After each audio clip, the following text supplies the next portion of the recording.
May nag-comment nga sa isang video ko. Ang sabi, piling ka naman pare Emer, segue ka nga lang ha ha ha ha. Kaya dito sa video na to, ipapakita ko kung paano talaga ako maglaro. Nakuha ko nga ang first blood. Pinagbigyan ko nga si Cho dito para naman ganahan siya maglaro.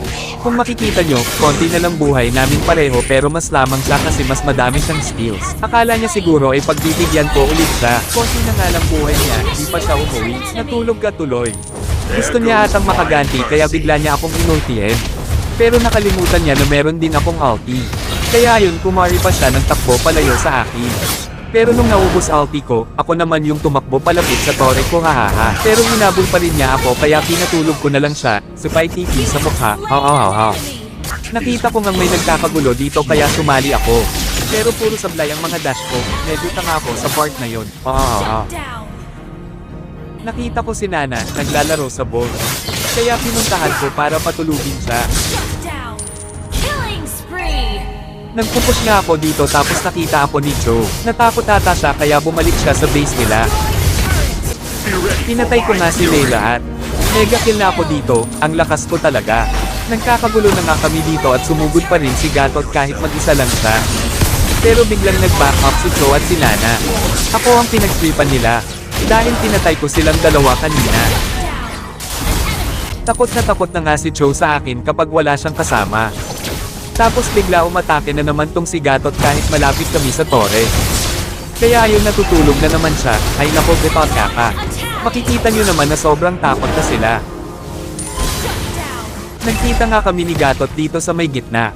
At parang gusto na muna niyang makipag-dismissan sa akin. Pogi mo pala. Bading pala kaya tinusok ko siya ng espada ko. Di ko nakita nakaabang pala doon si Nana. Kaya tumakas na muna ako baka kasi patulugin nila ako. Nung naka-recover na ako, sumugod na akong mag-isa. Grabe nagtakbuhan sila. Mag-isa ko nga lang dito pero napatay ko pa si Layla. Nagpupush nga ako tapos biglang nagpakita si Layla, ayun pinatulog ko muna. Nandito na naman yung bading ayaw akong lubayan. Kahit saan ako pumunta ay sumusunod siya. Sa sobrang inis ko, tinusok ko siya ng aking espada.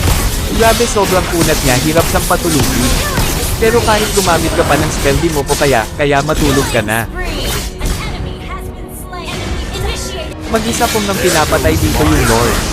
Nakikita nyo naman sa sobrang lakas ko, ang bilis lang mabawasan yung buhay niya. Grabe ang bilis kong gumalaw, napaluhod pa yung Lord sa harapan ko.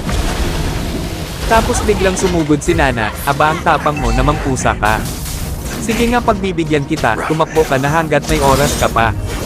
Aba nandito din pala si Layla, sige ikaw na ang uunahin kong patulugin. Tapos biglang lumapit si Hayabusa, kasama pa si Cho kaya wala na akong ibang magagawa kundi matulog dahil wala na akong ulti. At dahil napatay ako ni Cho kanina, akala niya siguro mapapatay niya ulit ako. Ikaw naman ang patay ngayon, wait lang titian mo na kita sa mukha. O ayan na, tikman mo ang tipi ko hahaha.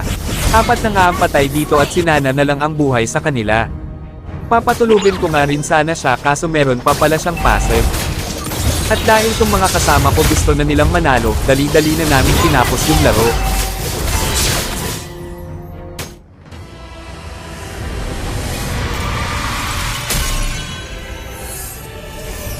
Victory! Natapos na nga ang aming laro at walang ibang MVP kundi ako, ha ha ha. Ganito ako kalakas kapag nagseryoso, ha ha ha.